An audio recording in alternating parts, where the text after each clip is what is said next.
நீங்க படிச்ச புக்கு துக்ளக்காவும் தினமலராவும் இருந்தா அவதூறும் பொய்யும் தான் இருக்கும். நீங்க முரசொலியும் விடுதலையும் படிங்கன்னு கூட நான் சொல்லல. உண்மையான ஆவணங்களை படியுங்கள், உண்மை தெரிந்து கொள்ள முடியும். அடுத்த வார்த்தை தொடர்ந்து சொன்னது,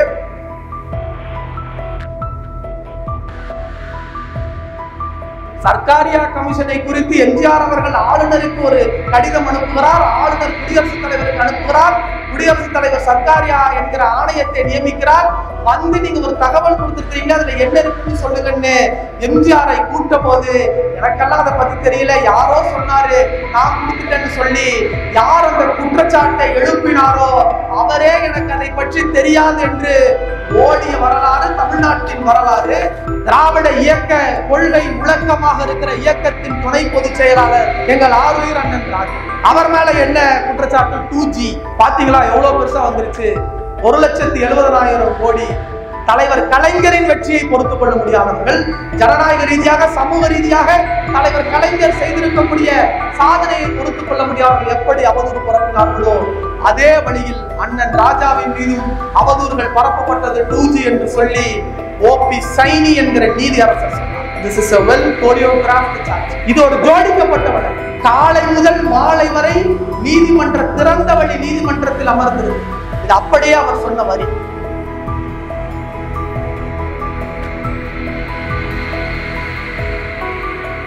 உயர் நீதிமன்றம் அண்ணன் செந்தில் பாலாஜியின் வழக்கை முடித்து வைத்தது. எப்படி முடித்து வைத்தது? அதுக்குதான் இந்த ஆதாரம்.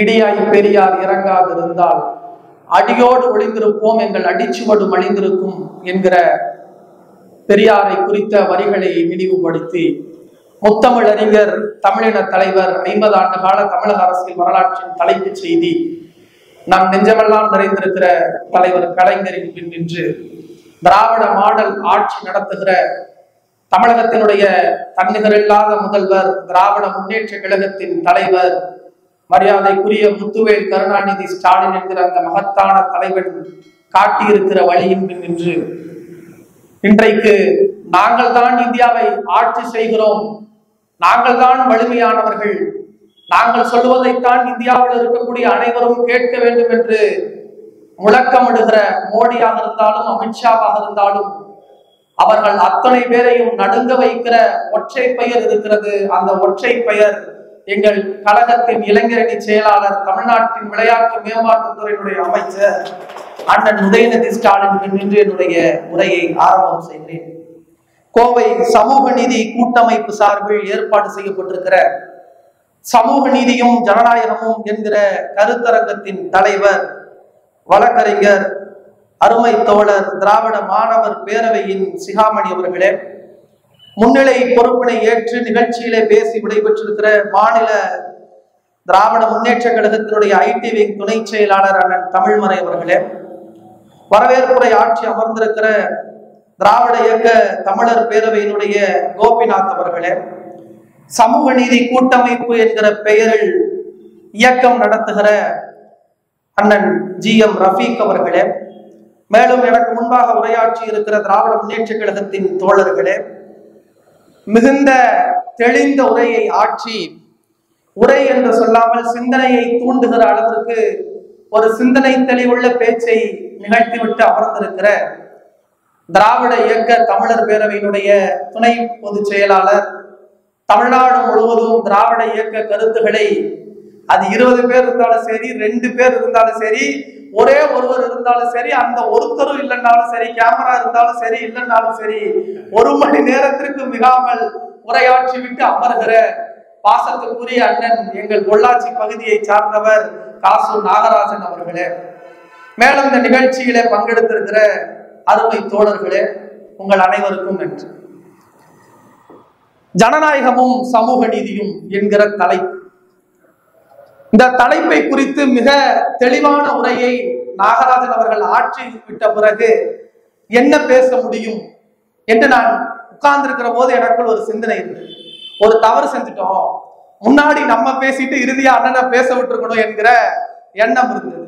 இருந்தாலும் கூட அவர் ஒரு பார்வையில் பேசியிருந்தாலும் இன்றைக்கு இருக்கக்கூடிய கள நிலவரங்களின் அடிப்படையில் சில செய்திகளை பகிர்ந்து கொள்ள வேண்டிய கட்டாயம் இருக்கிறது என்கிற செய்தியை சொல்லி ஒரு வாரத்துக்கு முன்னாடி ஒரு ஊடக விவாத நிகழ்ச்சி, அந்த நிகழ்ச்சியில பங்கெடுத்திருக்கக்கூடியவர் தன்னை ஒரு நடுநிலையாளர் என்று சொல்லிக் கொள்ளக்கூடியவர்.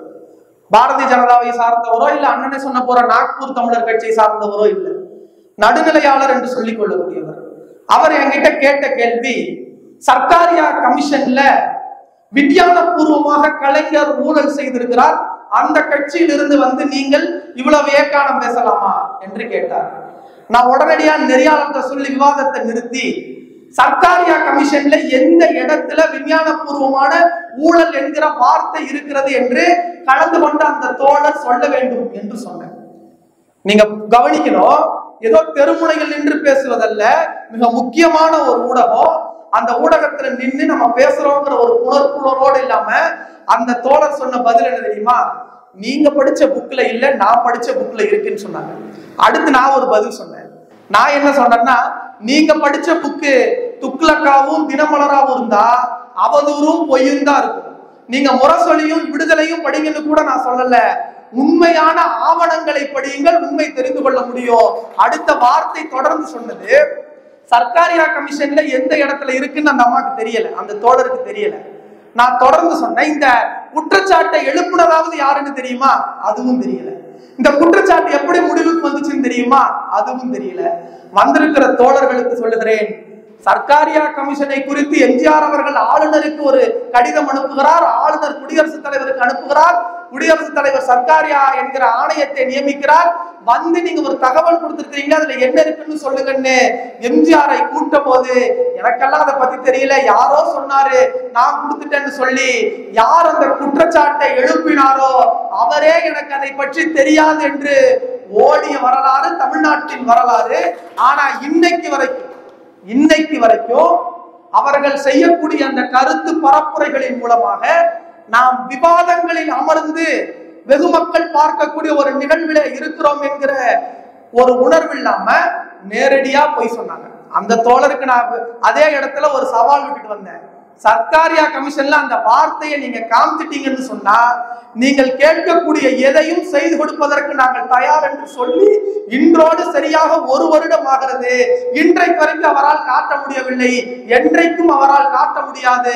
காரணம், சர்க்காரியாவினுடைய முழு அந்த கமிஷனுடைய ரிப்போர்ட்டையும் படித்தவன் என்கிற அடிப்படையில் நான் சொல்லுகிறேன். நானாவது திராவிட முன்னேற்ற கழகத்தை சார்ந்தவன். இன்னும் ஒரு படி மேலே போய் சொல்லுகிறேன், இந்து ராம் என்கிறவர் ஒரு புத்தகம் எழுதியிருக்கிறார் சர்க்காரியா கமிஷன் குறித்து. அதில் அந்த வார்த்தை விஞ்ஞானபூர்வமான வார்த்தை என்கிற வாக்கியம் எந்த இடத்திலும் இல்லை என்பதை ஆணித்தரமாக நிரூபித்திருக்கிறார். இது எதற்காக சொல்றேன்னா, இன்னைக்கு ஜனநாயகமும் சமூக நீதிங்கிற தலைப்புல நம்ம பேசுறோம்.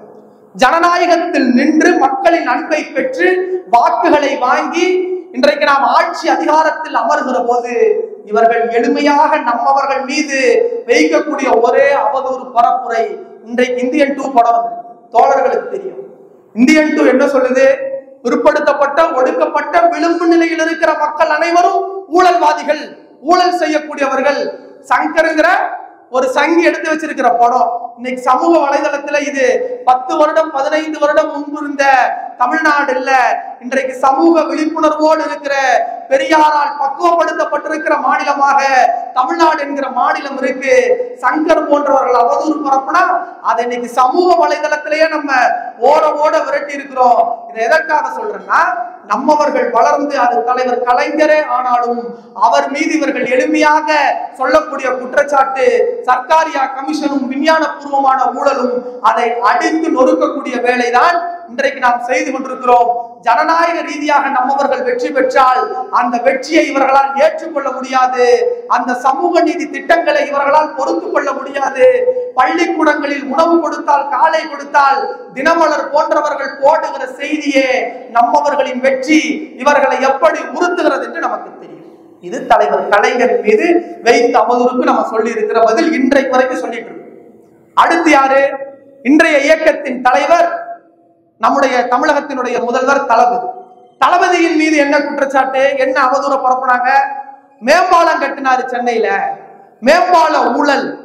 அவர் மிகச்சிறப்பாக சென்னை மாநகராட்சியை மேம்படுத்திய காலம் அது. மேயராக இருந்து இன்றைக்கு ஆட்சி செய்வதற்கு ஒரு முன்னோட்டமாக சென்னை மாநகராட்சியை மிகச்சிறப்பான ஒரு மாநகராட்சியாக 2 முறை மக்களால் தேர்ந்தெடுக்கப்பட்ட ஒரு மேயர் மேல இவங்க வச்ச குற்றச்சாட்டு மேம்பால ஊழல் வழக்குன்னு சொன்னாரு. இன்றைய திராவிட மாடல் முதல்வர் அன்றைக்கு என்ன செய்தார்? நேரடியாக காவல் நிலையத்துக்கு போய் நீங்க சொல்லக்கூடிய ஊழலை தைரியம் இருந்தால், தெம்பு இருந்தால், திராணி இருந்தால் என் மேல வழக்கு போடு, நீதிமன்றத்தில் வழக்கை எதிர்கொள்கிறேன் என்று சொன்னவர் முத்துவேல் கருணாநிதி ஸ்டாலின் என்கிற அந்த மகத்தான தலைவர். அவர் மேல வழக்கே போட முடியல, நிரூபிக்கவே முடியல. அடுத்து யாரு? தமிழ்நாடு முழுவதும் திராவிட முன்னேற்ற கழகத்தினுடைய திராவிட இயக்க கொள்கை முழக்கமாக இருக்கிற இயக்கத்தின் துணை பொதுச் செயலாளர் எங்கள் ஆருயிர் அண்ணன் ராஜா. அவர் மேல என்ன குற்றச்சாட்டு? 2G பாத்தீங்களா எவ்வளவு பெருசா வந்துருச்சு, 1,70,000 கோடி. இதெல்லாம் பாத்தீங்களா எவ்வளவு பெரிய ஊழல் செஞ்சுட்டாங்க. இதுதான் ஜனநாயகமும் சமூக நீதி. சமூகத்தில் ஒடுக்கப்பட்டு விளிம்பு நிலையில் இருந்த இயக்கத்தின் துணை பொதுச் செயலாளர் அண்ணன் ராஜாவை அடையாளம் காட்டி தலைவர் கலைஞர் இந்தியாவினுடைய தொலைத்தொடர்பு துறையினுடைய அமைச்சராக்குகிறார். நம்ம எல்லாருக்கும் தெரிஞ்ச செய்தி. ஒடுக்கப்பட்ட, பிற்படுத்தப்பட்ட, சமூகத்தில் விளிம்பு நிலையில் இருக்கிற அந்த பகுதிக்கு வருகிற போது போஸ்ட்மேன் வீட்டுக்கு வந்து லெட்டர் கொடுக்க மாட்டாரு. அங்க இருக்கக்கூடிய அந்த மரத்திலேயோ இல்ல ஏதாவது ஒரு பொதுவான இடத்திலேயோ கட்டி வச்சுட்டு போவாரு. ஏன்னா அதில் ஒரு தீண்டாமை இருந்தது. ஆனால் நீங்கள் யார் வீட்டுக்கு போய் லெட்டர் கொடுக்க மாட்டேன்னு சொன்னீங்களோ அவரை இந்தியா முழுவதும் இருக்கக்கூடிய எல்லா இல்லங்களுக்கும் லெட்டரை கொண்டு போய் கொடுக்கக்கூடிய துறையான தகவல் தொழில்நுட்ப துறை, தகவல் தொடர்பு துறையின் அமைச்சராக்கியவர் தலைவர் கலைஞர். இது சமூக நீதி. ஜனநாயகத்தில் அண்ணன் ராஜா மக்களால் வெற்றி பெற்றார். சமூக நீதியின் அடிப்படையில் இந்திய ஒன்றியத்தினுடைய அமைச்சராக்கினார் தலைவர் கலைஞர். ஆனா முன்பே சொன்னதுதான், தலைவர் கலைஞரின் வெற்றியை பொறுத்துக் கொள்ள முடியாதவர்கள், ஜனநாயக ரீதியாக சமூக ரீதியாக தலைவர் கலைஞர் செய்திருக்கக்கூடிய சாதனையை பொறுத்துக் கொள்ள முடியாதவர்கள் எப்படி அவதூறு பரப்பினார்களோ அதே வழியில் அண்ணன் ராஜாவின் மீதும் அவதூறுகள் பரப்பப்பட்டது 2G என்று சொல்லி OP சைனி என்கிற நீதி அரசர் சொன்னார். This is a well choreographed charge. இது ஒரு ஜோடிக்கப்பட்ட வழக்கு. காலை முதல் மாலை வரை நீதிமன்ற திறந்த வழி நீதிமன்றத்தில் அமர்ந்திருந்தேன். இது அப்படியே அவர் சொன்ன வரி. காலை முதல் மாலை வரை திறந்த வழி நீதிமன்றத்தில் அமர்ந்திருந்தேன். ஏதாவது ஒரு ஆதாரமோ சாட்சியோ வரும் என்று எண்ணினேன். ஆனால் வந்தது வெறும் வியூகங்கள் மட்டும்தான். வியூகங்களின் அடிப்படையில் வழக்குகள் நடத்த முடியாது. This is a well choreographed charge sheet என்று சொல்லி அண்ணன் ராஜாவின் மீது புனையப்பட்ட வழக்கை நீதிமன்றம் அடித்து நொறுக்கியது. மீண்டும் நாடாளுமன்றத்தில், நீலகிரி நாடாளுமன்றத்திலே இருந்தே வெற்றி பெற்றார். இன்றைக்கு இந்திய பாராளுமன்றத்தில் மோடி கடவுளின் அவதாரம் என்று சொன்னால் அதை கூட நாங்கள் ஏற்கிறோம். ஆனால் அதற்கான தகுதியாவது உங்களிடத்தில் இருக்கிறதா என்று மோடியையும் அமித்ஷாவையும் நேரடியாக கேள்வி கேட்கிற சமூக நீதி நாயகனாக அண்ணன் ராஜா. எதற்காக இந்த வரலாற்றை சொல்லுகிறேன் என்று சொன்னால், திராவிட முன்னேற்ற கழகம் என்கிற இந்த மக்கள் பேர் இயக்கம் எப்போதெல்லாம் ஆட்சி அதிகாரத்தில் பெறுகிறதோ, எப்போதெல்லாம் சமூக நல திட்டங்களை முன்னெடுக்கிறதோ, எப்போதெல்லாம் இந்த எளிய மக்களின் பின்னால் நின்று அவர்களுக்கான உரிமைகளை மீட்டெடுக்கிறதோ அப்போதெல்லாம் அவர்கள் மீது வைக்கப்பட்ட ஒரே குற்றச்சாட்டு, ஒரே அவதூறு, இவர்கள் ஊழல்வாதிகள், இவர்கள் முறைகேடானவர்கள், இவர்களுக்கு அரசியல், இவர்களுக்கு ஆட்சி நடத்த தெரியாது என்று. ஆனால் அத்தனை குற்றச்சாட்டுகளையும் உடைத்தெறிந்து இன்றைக்கு வரை திராவிட முன்னேற்ற கழகத்தின் மீது போடப்பட்ட எந்த வழக்கும் நீதிமன்றத்தில் நிரூபிக்கப்பட்டதில்லை என்பதுதான் இயக்கத்தின் வரலாறு, திராவிட முன்னேற்ற கழகத்தினுடைய அடையாளம். அந்த வரிசையில தான் அண்ணன் காசு நாகராஜ் அவர்கள் குறிப்பிட்டார். என்ன குறிப்பிட்டாரு? இன்றைக்கு கோவை மாவட்டத்தில் அண்ணன் செந்தில் பாலாஜி என்கிற திராவிட முன்னேற்ற கழகத்தின் முப்பெரும் துறை அமைச்சராக, தமிழ்நாட்டின் முப்பெரும் துறை அமைச்சராக, கரூர் மாவட்ட கழகத்தின் செயலாளராக அவர் பணியாற்றி ஆட்டுக்குட்டிகளையும் ஆட்டுக்குட்டி வகைராக்களையும் ஓட ஓட விரட்டி மகத்தான சாதனையை படைத்தவர். தலைவர் தளபதி இடுகிற பணிகளுக்கு செயல் வடிவம் கொடுக்கக்கூடியவர். அண்ணன் உதயநிதி அவர்களுடைய எண்ணங்களுக்கு வடிவம் கொடுக்கக்கூடியவராக கோவை மாவட்டத்தில் பணியாற்றினார் என்கிற காரணத்திற்காக அவர் மீது வழக்கு. அண்ணன் நாகராஜ் அவர்கள் பேசுகிற போது ஒரு செய்தியை சொன்னார். தந்தை பெரியாரை பற்றி சொல்லுகிற போது உலகத்தில் இருக்கக்கூடிய புரட்சியாளர்களை எல்லாம் சொல்லி நான் இந்த ஒரு மதத்தை சார்ந்தவர், அந்த மதத்தை ஏன் எதிர்க்கிறார் என்று சொல்லி நான் இந்த மதத்தை சார்ந்தவன், அந்த மதத்துல தீண்டாமைகள் இருக்கிறது, அதை நான் எதிர்க்கிறேன் என்று உலகத்துல இருக்கக்கூடிய புரட்சியாளர்கள் எல்லாம் அவர்கள் எதனால் பாதிக்கப்பட்டார்களோ, எந்த தீண்டாமைக்கு உள்ளாக்கப்பட்டார்களோ அதை எதிர்த்து போராடி இருக்கிறார்கள். ஆனால் உலக வரலாற்றிலேயே எந்த தீண்டாமைக்கும் உள்ளாக்கப்படாமல், சாதிய வன்கொடுமைகளுக்கு ஆளாக்கப்படாமல், பொருளாதார இழிவு நிலைகளுக்கு உள்ளாக்கப்படாமல் ஒரு சமூகத்தில் உயர்ந்த நிலையில் இருந்த ஒரே ஒரு தலைவன் தான் மற்றவர்களுக்காக சிந்தித்து போராட்ட களத்திற்கு வந்தவர். அந்த மகத்தான தலைவர் தந்தை பெரியார் என்கிற தலைவர். அதைத்தான் அண்ணன் நாகராஜ் அவர்கள் குறிப்பிட்டார். அதே போல இன்றைக்கு அண்ணன் செந்தில் பாலாஜி என்கிற இந்த தலைவர்களுக்காக, திராவிட முன்னேற்ற கழகத்தினுடைய மாவட்ட கழகத்தினுடைய செயலாளர், அமைச்சர் என்பதற்காக அல்லாமல் அவர் இன்றைக்கு பாதிக்கப்பட்டிருக்கிறார். என்றைக்கு வேண்டுமானாலும் அது சாதாரண எளிய மக்களுக்கும் வரும். இந்த அதிகாரத்தை எதிர்த்து கேள்வி கேட்க இன்றைக்கு நாம் தவறினால் வேறு என்றைக்கு கேள்வி கேட்க முடியும் என்கிற உணர்வோடு இன்றைக்கு வந்திருக்கக்கூடியவர்கள் கருஞ்சட்டை தோழர்கள், சமூக நீதி கூட்டமைப்பினுடைய நிர்வாகிகள். ஒரு செய்தி இருக்கு. இன்னைக்கு என்போர்ஸ்மெண்ட் டைரக்டரேட், இடி என்று சொல்லப்படுகிற என்போர்ஸ்மெண்ட் டைரக்டரேட், இவர்களுடைய அதிகாரம் என்ன, இவர்கள் செய்திருக்கக்கூடிய அட்டூழியங்கள் என்ன என்பதை பற்றி பார்ப்பதற்கு முன்னால் நான் சில தகவல்களை மட்டும் சொல்லுகிறேன். நான் சொல்லுவது விமர்சனம் அல்ல, என்னுடைய தனிப்பட்ட கருத்துகள் அல்ல, நான் சொல்லுவது தகவல். இதை ஏன் குறிப்பிட்டு அழுத்தம் திருத்தமா சொல்றேன் அப்படின்னா, அண்ணன் நாகராஜ் கூட கேட்டாரு, எதுக்காக இத்தனை டாக்குமெண்ட்ஸ் எல்லாம் கொண்டு வந்திருக்கிறீங்க அப்படின்னு கேட்டாரு. ஒரே ஒரு செய்தி தான் இருக்கு. வந்ததையும் கதை கதையா மேடையில பேசுறதுக்கு நம்ம சீமானும் இல்ல, வாய்ப்பு வந்ததெல்லாம் வளரிட்டு போறதுக்கு நம்ம ஆட்டுக்குட்டியும் இல்லை. எதையும் பேசுவதாக இருந்தாலும் ஆதாரபூர்வமாக பேச வேண்டும் என்கிற திராவிட இயக்கத்தின் வழியில் வந்தவர்கள் நாங்கள். ஒரு செய்தி சொல்லணும் அப்படின்னா, விவாதங்கள்ல பங்கேற்கிற போது நான் மட்டும் இல்ல, திமுகவின் சார்பில் செல்லக்கூடியவர்களுடைய அந்த மேடையில பாத்தீங்கன்னா பேப்பர் இருக்கும், டாக்குமெண்ட் இருக்கும், ஐபேட் இருக்கும், ஐபோன் இருக்கும். அந்த என்னென்ன தகவல் தேவைப்படுதோ லெட்டர் பேட்ல எழுதியிருப்பாங்க, நோட் பேட்ல எழுதியிருப்பாங்க, எல்லாமே இருக்கும். இந்த வலதுசாரி சங்கிகள்லாம் வராங்கல்ல, கையில ஒரு பேப்பர் பெண்ணு கூட இருக்காது, அவன் பாட்டு வந்து உட்கார்ந்து பேசுவாங்க. எதனால் என்று சொன்னால், நாம் பேசுவது உண்மை செய்திகள், ஆதாரபூர்வமான செய்திகள். ஆதாரம் கேட்டால் இதோ பாருங்கள் என்று காட்டுவதற்கு அவர்கள் சொல்லுவது கதையும், அவர்கள் சொல்லுவது கட்டுக்கதையும், அவங்க சொல்றது பொய்யும் புரட்டும். பொய் புரட்டு பேசுபவர்களுக்கு ஆதாரம் தேவையில்லை, உண்மை செய்திகளை எடுத்து சொல்லுபவர்களுக்கு ஆதாரம் தேவை.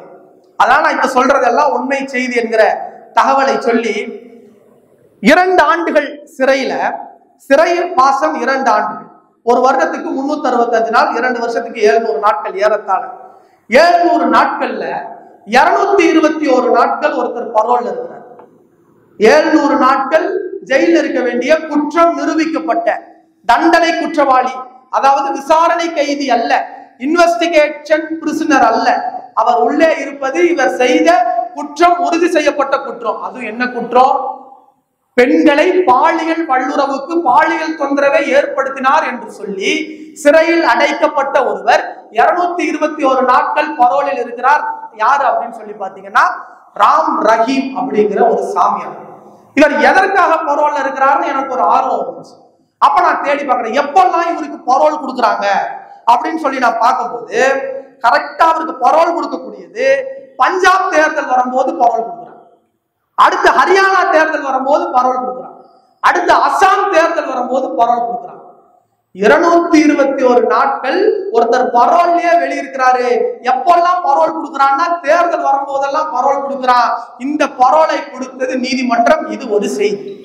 இது என்னுடைய, நான் இதுல எந்த உள்நோக்கத்தையும் கற்பிக்கல, எந்த கருத்தையும் முன்வைக்கல.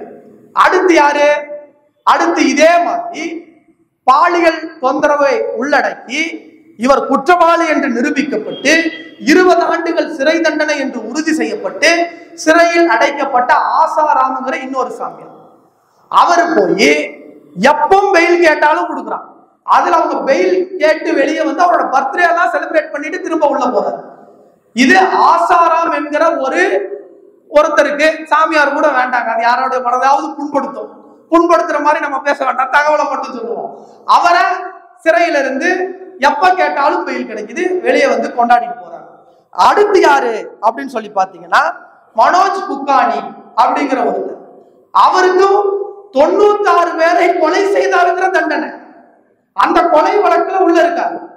அவருக்கு பரோல் கிடைக்குது, பெயில் கிடைக்குது.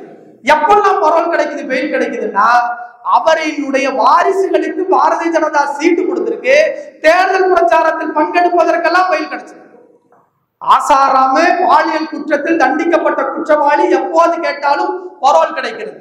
ராம் ரஹீமுக்கு கிடைக்கிறது, அடுத்து குக்கானிக்கு கிடைக்கிறது. அடுத்து யாருன்னா செபி, சித்ரா ராமகிருஷ்ணன், நமக்கு தெரியும், ரொம்ப புகழ்பெற்ற பேர். சித்ரா ராமகிருஷ்ணனுடைய குற்றச்சாட்டு என்னன்னா 3 டிரில்லியன் பணப்புழக்கம் செய்யக்கூடிய செபியில ஊழல் முறைகேடு. இது சித்ரா ராமகிருஷ்ணன் மீது வைக்கப்பட்ட ஊழல் குற்றச்சாட்டு. அவர் மேல இன்னும் தண்டனை உறுதி செய்யப்படல. ஆனா அவர் மார்ச் மாதம் கைது செய்யப்படுறாரு, டிசம்பர் மாதம் பெயில் கிடைக்குது. எவ்வளவு பெரிய ஊழல்? 3 டிரில்லியன் ஊழல், 3 டிரில்லியன் பண பரிவர்த்தனை நடக்கக்கூடிய உலகத்தினுடைய 4வது மிகப்பெரிய பங்குச்சந்தை என்று சொல்லப்படுகிற செபியில் நடந்த ஊழல் குற்றச்சாட்டுக்கு சித்ரா ராமகிருஷ்ணன் கைது செய்யறாருன்னா அவரு மார்ச் மாதம் கைது செய்யப்படுறார், டிசம்பர் மாதம் வெளியிடப்படுறார். இது நீதிமன்றம் யார் யாருக்கெல்லாம் எப்படி எப்படியெல்லாம் பரோல் கொடுத்திருக்கு, பெயில் கொடுத்திருக்கிறதுக்கான செய்தி. இப்ப அண்ணன் சொல்லும் போது என்போர்ஸ்மெண்ட் டைரக்டரேட் பத்தி சொன்னார். இந்த enforcement directorate in the last 9 years they have filed 9,000 cases. 9,000 cases. In that 9,000 cases they have filed a charge sheet and completed the trial only for 30 cases. 9,000 வழக்குகளை பதிவு செய்த என்போர்ஸ்மெண்ட் டைரக்டரேட் அவர்கள் நடத்தி முடித்திருக்கக்கூடிய வழக்குகளினுடைய எண்ணிக்கை 30 வழக்கு நடத்தி தான் முடிச்சிருக்கிறாங்க. எத்தனை பேரை குற்றவாளின்னு இன்னைக்கு வரைக்கும் அவங்களால கண்டுபிடிக்க முடியல. இதுதான் என்போர்ஸ்மெண்ட் டைரக்டரேட் எப்படி ஒரு வழக்கை பதிவு செய்து எப்படி ஒரு வழக்கை நடத்துகிறது என்பதற்கான அடையாளம். உச்சநீதிமன்றம் ஒரு ஸ்டேட்மெண்ட் சொல்லுச்சு ஈடியை பார்த்து, don't create the fear of atmosphere என்று சொல்லுது. ஒரு பதட்டத்தை ஏற்படுத்துற மாதிரி, ஒரு கைதிக்கு உள்நோக்கம் கற்பிக்கிற மாதிரி எந்த கைதியும் செய்யாதீங்க. Don't create the fear of atmosphere. உச்சநீதிமன்றம் அமலாக்கத்துறையை பார்த்து சொன்ன செய்தி. அமலாக்கத்துறை உச்சநீதிமன்றத்துல உயர் நீதிமன்றத்துல என்னெல்லாம் சொல்லியிருக்கு தெரியுமா? நம்முடைய அருமை அண்ணன் மாண்புமிகு அண்ணன் செந்தில் பாலாஜி அவர்களுடைய வழக்கிலேயே இவ்வளவு நாளா நீ என்ன பண்ணிட்டு இருக்க, குற்றப்பத்திரிகை தாக்கல் பண்ணாமன்னு கேட்ட போது அப்பாலஜி லெட்டர் எழுதி கொடுத்து, நம்ம இதுவரை நமக்கு தெரியும் மன்னிப்பு கடிதம் எழுதி கொடுக்கக்கூடிய வரலாறு யாருடைய வரலாறு என்பது நமக்கு தெரியும். திரும்பவும் சொல்றேன், இதை நீங்க அதோட தொடர்புபடுத்தி கூடாது. இது உச்ச நீதிமன்றத்தில் நடந்த வழக்கு, நான் என்னுடைய கருத்தை எதுவும் சொல்லணும். அடுத்து என்ன, செந்தில் பாலாஜி வழக்கு மட்டும் கிடையாது, தொடர்ந்து அமலாக்கத்துறையில ஒருத்தரை கைது பண்றாங்க. அந்த பேரெல்லாம் கொஞ்சம் நார்த் இந்தியா பேரா இருக்கிறதுனாலதான் எழுதி வச்சிருக்கிறேன். கமல் ஹசன் அப்படிங்கிற ஒருத்தரை அமலாக்கத்துறை கைது பண்ணி, அதுக்கு அசாம் நீதிமன்றம் பெயில் கொடுத்தது. அசாம் நீதிமன்றம் பெயில் கொடுத்தது. பெயிலை எதிர்த்து உச்ச நீதிமன்றத்துக்கு அமலாக்கத்துறை போகுது. அமலாக்கத்துறை உச்ச நீதிமன்றத்துக்கு போன போது அது கமல் ஹசன்ங்கிறவர் யார் தெரியுமா? ஒரு புற்றுநோயாளி. அவராலேயே நினைச்சா கூட மற்ற இடத்திற்கு தப்பித்து செல்வதற்கோ அந்த மருத்துவமனையினுடைய அந்த அவருடைய சிகிச்சை மேற்கொள்ளாம தப்பிச்சு ஓடுறதுக்கு வாய்ப்பே இல்லாதவர் கமல் ஹசன்ங்கிறவர். அவருக்கு பெயில் கொடுக்குறாங்க. அந்த பெயிலை கண்டித்து உச்ச நீதிமன்றத்துக்கு அமலாக்கத்துறை போச்சு. உச்ச நீதிமன்றம் ஒரு பார்வையை முன் வச்சது, 1 லட்சம் ரூபாய் ஃபைனை கட்டிட்டு நீ போயிருன்னு சொல்லி அமலாக்கத்துறையை பார்த்து உச்ச நீதிமன்றம் சொல்லுச்சு. அந்த அமலாக்கத்துறை தான் இன்னைக்கு அண்ணன் செந்தில் பாலாஜி அவர்களுக்கு பெயில் கொடுக்க கூடாதுன்னு சொல்லக்கூடிய அண்ணன் நாகராஜ் அவர்கள் சொன்னார். உச்ச நீதிமன்றத்தினுடைய நீதிபதியை பார்த்து ஒரு கோரிக்கை வைத்தார். நான் சொல்றேன், எந்த அமலாக்கத்துறை பெயில் கொடுக்க கூடாதுன்னு சொல்லுதுங்கிற அமலாக்கத்துறை நமக்கு தெரியணுங்கிறதுக்காக சொல்றேன். புற்றுநோயாளிக்கே பெயில் கொடுக்க கூடாது, தப்பிச்சு போயிடுவார்னு சொன்னவர்கள் தான் இன்னைக்கு உச்ச நீதிமன்றத்துல வாதத்தை முன்வைக்கிறாங்க. அடுத்து யாரு? சத்யேந்திர ஜெயின் அப்படிங்கிற ஆம் ஆத்மியினுடைய ஒரு மக்களால் தேர்ந்தெடுக்கப்பட்ட பிரதிநிதி. அவரை 10 மாசம் சிறைக்குள்ள வச்சிடறாங்க. 35 கிலோ இடம் குறைஞ்சு போயிடுறாரு. அவர் உச்ச நீதிமன்றத்துல நின்று கேள்வி கேட்கும் போது என்ன சொன்னாருன்னா, இதுக்கு மேல என்கிட்ட எலும்பு கூடு மட்டும்தான் இருக்கு என் பாடியில, இதுக்கு மேல என்னுடைய சதையோ என்கிட்ட இருந்து எடுப்பதற்கோ எதுவுமே இல்லை, இதுக்கப்புறமும் நீங்க பெயில் தர்றதும் தராததும் உங்க விருப்பம்னு சிறையில் அடைக்கப்பட்ட ஒரு மக்களால் தேர்ந்தெடுக்கப்பட்ட பிரதிநிதியினுடைய வாக்குமூலம். அவருக்கும் பெயில் கொடுக்க கூடாதுன்னு அமலாக்கத்துறை வாதம் வச்சுச்சு. இந்த அமலாக்கத்துறையை பார்த்து உச்சநீதிமன்றம் என்ன கேள்வி கேட்டுச்சு அப்படின்னு சொன்னா, நீங்கள் செய்யக்கூடிய கைது அப்படிங்கிறது ஒரு சூனிய வேட்டை. நீ செய்யக்கூடிய எல்லா கைதும் எல்லா வழக்குகளும் ஒரு சூனிய வேட்டையை போன்றது. மேலும் உச்சநீதிமன்றம் ஒரு பார்வையை முன் வச்சுது. ஒரு சிலரை கைது செய்து, ஒரு சிலரை மட்டும் விடுவிச்சிருக்கீங்க. அந்த ஒரு சிலரினுடைய கைதுகளுக்கு என்ன காரணம்? குறிவைத்து ஒருவரை கைது செய்வது தவறு, அரசியலமைப்பு சட்டத்துக்கு எதிரானது. இது எல்லாமே அமலாக்கத்துறையின் மீது உச்சநீதிமன்றம் வைத்திருக்கக்கூடிய பார்வை. அது மட்டும் இல்லை, அமலாக்கத்துறை யாரெல்லாம் கைது செய்து, இல்ல இந்திய ஒன்றிய அரசு யாரையெல்லாம் கைது செய்ய தூண்டுது, இது என்னுடைய கருத்து.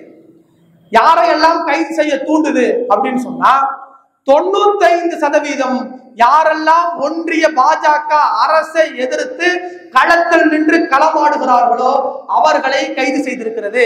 இது தகவல் டேட்டா. 95% எதிர்கட்சியினர் மீது போடப்படும் வழக்குகள் ஒன்றிய பாஜக அரசு வந்ததற்கு பிறகு அதிகரித்திருக்கிறது என்பது இன்றைக்கு இருக்கக்கூடிய தகவல். அப்போ இந்த 95%ல யாரெல்லாம் இருக்கிறாங்கன்னு நம்ம பார்க்க வேண்டியது.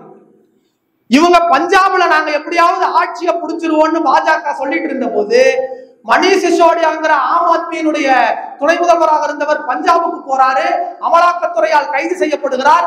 10 மாதங்கள் அவரை விசாரிக்காமலேயே அமலாக்கத்துறை சிறையில் வைத்திருந்தது. அவருக்கு இப்போ பெயில் கிடைச்சது. அப்போ பிஜேபியை எதிர்த்து மணீஷ் சிசோடியா களத்திற்கு போனால் மணீஷ் சிசோடியா வீட்டுக்கு அமலாக்கத்துறை போகிறது. இதை நான் சொல்லவில்லை, சொன்னது ஒன்றிய அரசினுடைய பிரதிநிதிகள். நாடாளுமன்றத்தில் நின்று அவர்களை எதிர்த்து கேள்வி கேட்கிற போது உங்களை நோக்கி ஈடி வருது பாஜகவினுடைய அமைச்சர்களும் அதிகாரிகளும் சொல்லுவதை நம்மால் பார்க்க முடியுது. தமிழ்நாட்டில் ஆட்டுக்குட்டி சொன்னாரே, இன்னும் 2 வாரங்களில் அமைச்சர் அண்ணன் செந்தில் பாலாஜி இல்லத்திற்கு ஈடி வரும் என்று சொன்னால் அவர் சொல்லுவதை போல வருகிறது என்றால், ஈடியை இயக்குவது என்போர்ஸ்மென்ட் டைரக்டரின் சேர்மேனா இல்லை ஆட்டுக்குட்டியா என்கிற மக்கள் மன்றத்தில் அந்த பார்வையை வலுவாக எழுப்ப வேண்டிய கட்டாயத்தில் நாம் இருக்கிறோம். அடுத்து யாரு? மணீஷ் சிசோடியாக்கு அடுத்து டி.கே. சிவகுமார். கர்நாடகால சங்கி கூட்டத்தை ஹிஜாபு போடக்கூடாதுன்னு பிரச்சனை பண்ணின வலதுசாரி கும்பலை நாடாளுமன்ற தேர்தலில் சட்டமன்ற தேர்தலில் மக்கள் வாக்குகளை பெற்று ஓட ஓட விரட்டியவர் டி.கே. சிவகுமார் என்கிற காங்கிரசினுடைய இன்றைய துணை முதல்வர். அவர் மேல எதுக்கு வழக்கு? பிஜேபியை எதிர்த்து களத்துல நின்னாரு. அது மட்டும் இல்ல, பிஜேபியினுடைய எம்எல்ஏக்களை விலைக்கு வாங்கக்கூடிய பல சதி திட்டங்களை முறியடித்தார் என்கிற அடுத்த நாள் டி.கே. சிவகுமார் வீட்டுக்கு அமலாக்கத்துறை. அடுத்து யார் மேல? தமிழ்நாட்டினுடைய மூத்த முன்னோடியாக இருக்கிற ப. சிதம்பரம், காங்கிரஸ் இயக்கத்தில் இருக்கிற ப. சிதம்பரம். இதே மாதிரியான ஒரு கருத்தரங்களை ப. சிதம்பரம் பேசுகிற போது பிஜேபி அரசினுடைய பட்டியல் போட்டு பேசுறார். என்னென்ன விதங்களில் பொருளாதார சீர்கேடுகளை இந்த நாட்டில் செய்திருக்கிறது, financial failure of BJP government. இதான் அவர் பேசிய தலைப்பு. பேசின 3வது நாள் ப. சிதம்பரம் வீட்டுக்கு சிபிஐ. அடுத்து யார் மேல? மணீஷ் சிசோடியா, டி.கே. சிவகுமார், ப. சிதம்பரம் மட்டும் கிடையாது. இவர்களின் வரிசையில இன்னைக்கு இவர் இருக்கார். கர்நாடகால இவர் குமாரசாமி இன்னைக்கு பாஜகவோட இருக்கிறார். அவர் எதிரில் இருக்கும்போது குமாரசாமி சட்டமன்றத்தில் நின்று ஒரு கருத்தை பதிவு செய்தார். என்ன கருத்து? பிஜேபி எங்களோடு கூட்டணிக்கு வாங்கன்னு கூப்பிடுறாங்க, கூட்டணிக்கு வரலன்னா அமலாக்கத்துறையை வைத்து உங்கள் மீது வழக்கு போடுவோம் என்று என்னை அமலாக்கத்துறையினுடைய அதிகாரிகள் மிரட்டினார்கள் என்று பொதுவெளியிலோ கருத்தரங்கிலோ பேசல, சட்டமன்றத்தில் நின்று பேசியவர் குமாரசாமி. அப்போ அமலாக்கத்துறை இங்க மட்டும் இல்லை, இந்தியா முழுவதும் எப்படிப்பட்ட வழக்குகளை நடத்துகிறது, யார் மீதெல்லாம் வழக்குகளை பதிவு செய்கிறது, அவர்கள் பதிவு செய்யப்பட்ட வழக்குகள் எப்படி இன்றைக்கு நடத்தப்படுகிறது என்கிற பார்வை. இப்போ நான் அண்ணன் செந்தில் பாலாஜி அவர்களுடைய வழக்குக்கு வரேன். முதல்ல சொன்ன 2 விஷயத்தை நான் இதோட ஒப்பிடணும்னு நினைக்கிறேன். முதல் விஷயம் என்ன? தமிழ்நாட்டின் மீது, திராவிட இயக்கத்தின் மீது பார்ப்பனர்களுக்கும் 3% மட்டும் வாழக்கூடிய அந்த கும்பலுக்கும் இருக்கக்கூடிய வன்மத்தின் வெளிப்பாடு, நம் தலைவர்கள் என்ன சாதனைகளை செய்தாலும் அவர்கள் மீது ஊழல் முகத்தை பதிய வைக்க நினைப்பது. இல்லை என்று சொன்னால் அவர்கள் மீது வழக்குகளை தொடுத்து அளக்களிக்க நினைப்பது. அண்ணன் பேசுகிற போது சொன்னார், இன்றைய இயக்கத்தின் இளைஞரின் செயலாளர் அண்ணன் உதயநிதி அவர்கள் ஒரு கருத்தை பேசினார். என்ன கருத்து? எல்லோரும் சமமாக இருக்க வேண்டும், சமமாக இருப்பதற்கு எந்த தத்துவம் எதிராக இருக்கிறதோ அந்த தத்துவத்தை ஒழிக்கப்பட வேண்டும். பத்திரிகையாளர்கள் கேள்வி கேட்கிற போது அண்ணன் உதயநிதி இடத்துல ஒரு கேள்வி கேட்கப்பட்டது, எல்லோரும் சமம் என்று சொன்னால் யார் ஆட்சி செய்வது, யார் தலைவராக இருப்பது? அண்ணன் உதயநிதி சொன்ன பதில், யார் எல்லோரும் சமம் என்று நினைக்கிறார்களோ அவர் நம்மை ஆட்சி செய்யட்டும், அவர்கள் நமக்கான தலைவர்களாக இருக்கட்டும் என்று சொன்னார். இந்த கருத்தை பேசியதற்காக இந்தியா முழுவதும் அண்ணன் மீது வழக்கு.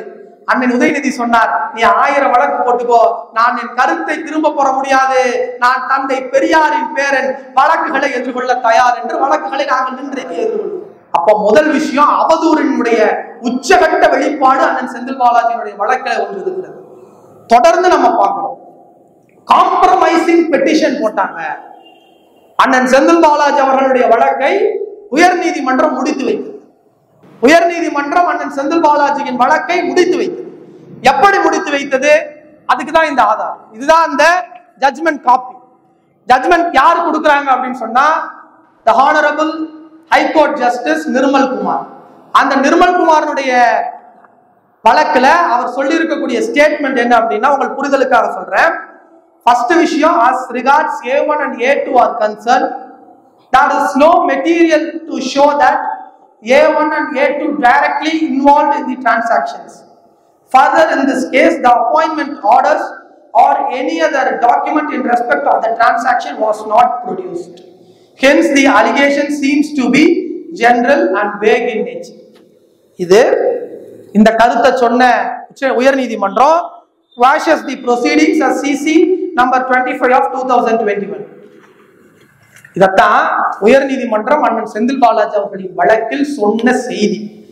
A1 A2 இருவரும் எந்த இடத்திலும் நேரடியாக பண பரிவர்த்தனையில் ஈடுபடவில்லை. அதற்கான எந்த ஆதாரங்களும் நீதிமன்றத்தின் வாயிலுக்கு வரவில்லை. நீதிமன்றத்தின் வாயிலுக்கு வராததால் நாங்கள் இந்த வழக்கை முடித்து வைக்கிறோம். இத எப்படி சர்க்காரியான ஊழல் பரப்புனானோ, 1.5 லட்சம் கோடி ஊழல் பரப்புனானோ, காம்ப்ரமைசிங் பெட்டிஷன் போட்டுதான் வழக்கை முடித்தார் என்கிற சமூக உரையாடலை திட்டமிட்டு அவர்கள் பரப்பி இருக்கிறார்கள். இப்ப இந்த காணொலியை நம்ம போடும் போது அவன் என்ன பரப்புவான்னு நான் சொல்றேன். இவர் பொதுவா A1 A2 தான் சொன்னாரு. A1 A2 யாருங்கிறத சொல்லில இந்த செய்திய சொல்லி இருக்கணும். அது வேற ஜட்ஜ்மெண்ட் காப்பின்னு நமக்கே புரியாத ஒரு விளக்கத்தை கொண்டு வந்து தருவாங்க. இதே ஜட்ஜ்மெண்ட் காப்பியில A1 என்று போட்டு அமைச்சர் அண்ணன் செந்தில் பாலாஜி என்றும், A2 என்று போட்டு அண்ணன் அசோக்குமாருடைய பெயரும் இருக்கிறது.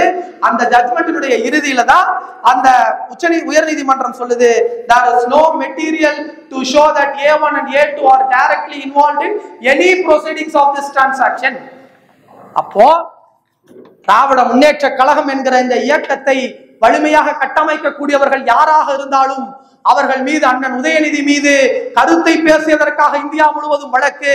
கோவையிலும் கரூரிலும் திராவிட முன்னேற்ற கழகத்தையும் உதயசூரியன் சின்னத்தையும் வெற்றி பெற வைத்தார். தலைவர் தளபதி சொல்லுகிற செய்திகளை செயல்படுத்தி காட்டினார் என்கிற காரணத்திற்காக முடித்து வைத்த வழக்கை உச்சநீதிமன்றம் மீண்டும் திறந்து வைத்த உச்சநீதிமன்றம் என்ன தெரியுமா சொல்லுச்சு? அது இன்னும் ரொம்ப கவனிக்கப்பட வேண்டிய விஷயம். 2 ஆண்டுகளில் வழக்கை நடத்தி முடிக்க வேண்டும். அமலாக்கத்துறைக்கு உச்சநீதிமன்றம் போட்ட விதி கெடு. ஆனால் இன்றைக்கு சரியாக ஜூன் 13 அன்று ஆரோக்கிய அண்ணன் செந்தில் பாலாஜி அவர்கள் கைது செய்யப்பட்டார். அவர் கைது செய்யப்படுகிற போது அவரோடு அவருடைய இல்லத்தில் இருந்தவர்களில் நானும் ஒருவர். அமலாக்கத்துறை அவருடைய வீட்டிற்கு வருகிற போது அவரோடு பேசிக் கொண்டிருந்தவர்களில் நானும் ஒருவர். அவர் அப்போது ஒரு மன உறுதியோடு மன வலிமையோடு சென்றார். அந்த மன உறுதியும் மன வலிமையின் அடிப்படையில் இன்றைக்கு சரியாக 1 வருடத்தை கடந்து இன்றைக்கு அவர் சிறையில் இருக்கிறார். வழக்கு முடித்து வைக்கிறதுக்கு உச்சநீதிமன்றம் கொடுத்த கெடுவே 2 ஆண்டுகள். ஆனால் 1 வருடம் தண்ட இன்வெஸ்டிகேஷன் பிரிசனராகவே இன்றைக்கு அமலாக்கத்துறை அவரை உள்ளே வைத்திருக்கிறது. அமலாக்கத்துறை இன்னைக்கு அவருக்கு பெயில் கொடுக்க கூடாதுன்னு பேசுது. இன்னைக்கு எந்த நீதிமன்றத்தில் நின்று அமலாக்கத்துறை தன்னுடைய வாதங்களை முன்வைக்கிறதோ அந்த நீதி அரசர்கள் வேற ஒரு வழக்குல ஒரு கருத்தை பதிவு பண்றாங்க. என்ன கருத்து? Bail is a rule. Bail என்பது ஒரு விதி. எல்லா வழக்குகளுக்கும் எவ்வளவு தீவிரமான வழக்குகளாக இருந்தாலும், எவ்வளவு கடுமையான வழக்குகளாக இருந்தாலும் அந்த வழக்குக்கு பெயில் இஸ் a ரூல். அதே நேரத்துல சிறைச்சாலை என்பது விதிவிலக்கு. இதை சொன்னது யாரு? நம்ம சொல்லல. இதை சொன்னது உச்ச நீதிமன்றத்தினுடைய அபாயஸ் ஓகா என்கிற நீதி அரசர். இந்த நீதி அரசர் தான் இன்னைக்கு அண்ணன் செந்தில் பாலாஜி அவர்களுடைய வழக்கையும் விசாரிக்கிறார். வேறொரு வழக்கில் பெயில் இஸ் a ரூல், நீதிமன்றம் என்பது சிறைச்சாலை என்பது விதிவிலக்கு என்கிற பார்வையை முன்வைத்த உச்ச நீதிமன்றம் இன்றைக்கு இந்த வழக்கை கையில் எடுத்து நடத்துகிறது. இன்னொரு குறிப்பிடப்பட வேண்டிய செய்தி, இன்னைக்கு இருக்கக்கூடிய நீதிமன்ற நடைமுறையை தெரிந்தவர்கள் இயக்கத்தின் தோழர்கள் அதிகமா இருக்கிறோம். மேண்டேட்டரி பெயில் என்று இருக்கிறது, நம்ம எல்லாருக்கும் தெரியும். இன்னைக்கு இருக்கக்கூடிய புதிய பாரதிய நியாய சங்கீதா, பாரதிய சாட்சிய அதிநியம், இப்படின்னு பல சட்டங்கள், ஐபிசிக்கும் சிஆர்பிசிக்கும் சிபிசிக்கும் நிறைய பேரை மாத்திட்டாங்க. அந்த பெயர் மாற்றம் வேண்டும் என்று நம்ம தொடர்ந்து போராட்ட களத்துல நிற்கிறோம். அந்த வேளையில இன்னைக்கு 2 நாட்களுக்கு முன்பாக உச்ச நீதிமன்றம் சொல்லியிருக்கு, சீரியஸ் கிரீவியன்சஸ் கிரிமினல் அஃபென்சஸ், அந்த அஃபென்சஸாக கருதப்படக்கூடிய கொலை குற்றமோ லைஃப் இம்ப்ரிசன்மென்ட்டோ இருக்கக்கூடிய வழக்குகளுக்கு 91 நாள்ல சார்ஜ் ஷீட் போடலன்னா you have to consider that as a mandatory bail. மற்ற வழக்குகளுக்கு 61 நாட்களுக்குள்ளாக குற்றப்பத்திரிகை தாக்கல் செய்யப்படவில்லை என்று சொன்னால் you have to consider that as a mandatory bail. 91 நாள்ல சார்ஜ் ஷீட் போடப்படலன்னா மேண்டேட்டரி பெயிலே கொடுத்துடலாங்கிறது உச்ச நீதிமன்றத்தினுடைய வழிகாட்டுதல் நெறிமுறை. இது என்னுடைய பார்வை அல்ல, உச்ச நீதிமன்றம் சொல்லி இருக்கிற செய்தி. அது மட்டும் இல்ல, வேற எந்தெந்த அடிப்படையில் நம்ம இன்னைக்கு பெயில் கொடுக்க முடியும்? ஒருத்தருக்கு சிறைக்குள்ளே போகிறார், உடல் பாதிப்புக்கு ஏற்படுகிறது, உடல்நல குறைவு ஏற்படுகிறது என்று சொல்லுகிற போது பிசிக்கல் அண்ட் இன்ஜூரிஸ் இந்த பாடிஸை கன்சிடர் பண்ணி பெயில் கொடுக்க முடியும். அப்போ 2 முறை இருதய அறுவை சிகிச்சை சிறைக்குள் சென்ற பிறகு ஒருத்தருக்கு பெயில் கொடுக்க கூடாது என்று அமலாக்கத்துறை இன்றைக்கு பேசுகிறது என்றால், அந்த அமலாக்கத்துறை யார் தூண்டி விடுகிறார்கள்? அந்த அமலாக்கத்துறை எதற்காக இவருக்கு பெயில் கொடுக்க கூடாது என்று வாதிடுகிறது. 3வது விஷயம், சட்டத்தின் பார்வையில என்ன? இன்னைக்கு வரைக்கும் நான் சொல்றேன், இந்த நிமிடம் வரை நீதிமன்றத்தின் பார்வையில் அண்ணன் செந்தில் பாலாஜி என்பவர் நிரபராதி, எந்த வழக்கிலும் தண்டிக்கப்படாதவர், குற்றமற்றவர், அவர் மக்கள் பணி செய்வதற்கு தகுதியானவர், அவர் மீது எந்த வழக்கும் நிரூபிக்கப்படவில்லை, எந்த குற்றமும் உறுதி செய்யப்படவில்லை, எந்த நீதிமன்றமும் தண்டனை விதிக்கவில்லை, எந்த உச்ச நீதிமன்றமும் உயர் நீதிமன்றமும் நீங்கள் குற்றவாளி, நீங்கள் மக்கள் பிரச்சனைகளை கையாளக்கூடாது, மக்களால் தேர்ந்தெடுக்கப்பட்டவர் அல்ல என்று சொல்லவில்லை. அப்படி இருக்கக்கூடிய சூழ்நிலையில் 365 நாட்கள் சிறைவாசத்தில் இருக்கிறார் என்று சொன்னால், சங்க பரிவார் கும்பலை ஓட ஓட விரட்டியதன் காரணமாக இன்றைக்கு அவர் சிறைப்படுத்தப்பட்டார் என்று சொன்னால், திராவிட முன்னேற்ற கழகம் என்கிற இந்த மகத்தான பேரியக்கமும் கருஞ்சட்டை தோழர்களும் அண்ணன் செந்தில் பாலாஜியோடு என்றும் களத்தில் நிற்போம் என்பதை உறுதி செய்வதற்கான கூட்டம். இது மட்டும் இல்ல, அண்ணன் பேசுகிற போது சொன்னார், தேர்தல் களம் எப்படி இருக்கும், தேர்தல் களத்தில் எப்படி பணியாற்ற வேண்டும் என்பதை நாங்கள் அவரை பார்த்து தெரிந்து கொண்டோம், அவரிடத்திலிருந்து பல ஆலோசனைகளை பெற்றோம் என்று சொன்னார். உதாரணமாக நான் ஒரே ஒரு செய்தியை சொல்லுகிறேன், நீங்கள் அனைவரும் அதை தெரிந்திருப்பீர்கள், அறிந்திருப்பீர்கள். ஈரோடு இடைத்தேர்தலில் அவருக்கு வழங்கப்பட்ட பூத்துகளில் ஒரு பூத்துக்கும் ஒரு பொறுப்பாளர்களை நியமித்திருந்தார். ஒரு பூத்துக்கு நான் பொறுப்பாளர். அண்ணன் செந்தில் பாலாஜி இடத்திலிருந்து இரவு 2 மணிக்கு அலைபேசி அழைப்பு வரும். உங்க பூத்துல என்ன வேலை செஞ்சுட்டு இருக்கீங்க, எவ்வளவு வாக்காளர் இருக்காங்க, எவ்வளவு பெண் இருக்காங்க, எவ்வளவு ஆண் இருக்காங்க, எவ்வளவு பேரை சந்திச்சிருக்கீங்க. 2 மணிக்கு அவர் பதில் சொல்லிட்டு சரி தூங்கி 12 மணிக்கு எந்திரிக்கலாம்னு பார்த்தா, காலை 6 மணிக்கு அண்ணனிடத்துல இருந்து அழைப்பு வரும். 6 மணிக்கு உங்க வேலையை தொடங்கிட்டீங்களான்னு கேட்பாரு. அண்ணா நாங்க தொடங்கிட்டோம், களத்துலதான் நிக்கிறோம்னு சொன்னா, நமக்கு முன்னாடி பூத்துல நின்றுகிட்டு தான் போன் பேசிட்டு இருப்பாரு. அப்படி திராவிட முன்னேற்ற கழகமும் கழகத்தின் தலைவர் தளபதியும் இந்த தேர்தல் வேலையை செய்து முடியுங்கள் என்று சொன்னால், அந்த தேர்தல் வேலையை மிகச்சிறப்பாக செய்து முடித்தவர் அண்ணன் செந்தில் பாலாஜி என்கிற காரணத்தால் 2016 தொடுக்கப்பட்ட வழக்கை, முடித்து வைக்கப்பட்ட வழக்கை இன்றைக்கு அமலாக்கத்துறை கையில் எடுத்து தூசு தட்டி வழக்கை நடத்தி கொண்டிருக்கிறது. நான் ஒரே ஒரு செய்தியை சொல்லி நிறைவு செய்கிறேன். இந்த வழக்கை குறித்தும் அமலாக்கத்துறையினுடைய பணிகளை குறித்தும் ஒன்றிய பாஜக அரசு நம்மை எப்படி இன்றைக்கு நடத்துகிறது என்பதற்கான ஒரே ஒரு செய்தியை மட்டும் சொல்லி நான் நிறைவு செய்கிறேன். இன்றைக்கு 2 நாட்களுக்கு முன்பாக ஒரு விவாதத்தில், புதிய தலைமுறை விவாதத்தில் என்னிடத்தில் ஒரு கேள்வி கேட்கப்பட்டது. உங்களுக்கான எதிரி யார், பாஜகவா அதிமுகவா? அதற்கு நான் சொன்னேன், பாஜகவா அதிமுக என்பதை கடந்து யாரெல்லாம் சமூக நீதிக்கு எதிராக இருக்கிறார்களோ, யாரெல்லாம் தமிழர் நலனுக்கு எதிராக இருக்கிறார்களோ, யாரெல்லாம் பாசிச சக்திகளை எதிர்க்க தவறுகிறார்களோ அவர்களெல்லாம் எங்கள் எதிரிகள். அந்த அடிப்படையில் அந்த 2 கருத்துக்களையும் தாங்கி பிடித்திருக்கிற இருவரையும் நாங்கள் ஒற்றை பார்வையாக பார்க்கிறோம் என்று சொன்னேன். உக்கடம் பகுதி என்கிறதால் வலியுறுத்தி சொல்லுகிறேன். இன்றைக்கு ஒரு கருத்துருவாக்கம் முன்வைக்கப்படுகிறது. என்ன கருத்துருவாக்கம்? அதிமுக ஏதோ சிறுபான்மை சமூகத்திற்கான செயல்களை செய்ய போவதை போலவும், திமுக தவறிவிட்டதை போலவும் ஒரு கருத்துருவாக்கம் முன்வைக்கப்படுகிறது. நான் ஒரே ஒரு செய்தியை சொல்லுகிறேன். பாஜக என்கிற அரசியல் கட்சியை திராவிட முன்னேற்ற கழகம் என்கிற அரசியல் இயக்கம் எதிர்க்கவில்லை. RSS என்கிற பாரதிய ஜனதாவின் தத்துவத்தை எதிர்க்கிற ஒரே அரசியல் இயக்கம் இந்தியாவில் திராவிட முன்னேற்ற கழகம் என்கிற இந்த இயக்கம் மட்டும்தான்.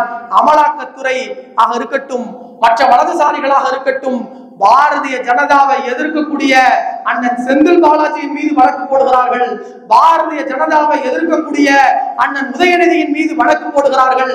பாரதிய ஜனதாவை எதிர்க்கக்கூடியவர்கள் எந்த மாநிலத்தில் இருந்தாலும் அவர்கள் மீது வழக்கு போடப்படுகிறது. ஆனால் நாங்கள் வெளியே வந்துவிட்டோம் என்று கள்ள தொடர்பு வைத்திருக்கிற எடப்பாடி பழனிசாமியின் மீதோ SP வேலுமணியின் மீதோ இன்று வரை ஒரு வழக்காவது பாரதிய ஜனதா போட்டிருக்கிறதா என்கிற கேள்வியை பொதுமக்களிடத்தில் நாம் நிரம்ப எழுப்ப வேண்டியிருக்கிறது. இன்றைக்கு இருக்கக்கூடிய சூழ்நிலையில் திமுகவையும் திமுகவின் மீதும் அவதூறுகள் பரப்பப்பட்டால் அந்த அவதூறுகளை அடித்து நொறுக்குவோம். அந்த முதல் களமாக சமூக நீதி கூட்டமைப்பு கோவையில் ஏற்படுத்தி இருக்கக்கூடிய இந்த களத்தை முதல் ஆயுதமாக கையில் எடுப்போம் என்று சொல்லி நல்ல வாய்ப்புக்கு நன்றி சொல்லி விடைபெறுகிறேன். நன்றி.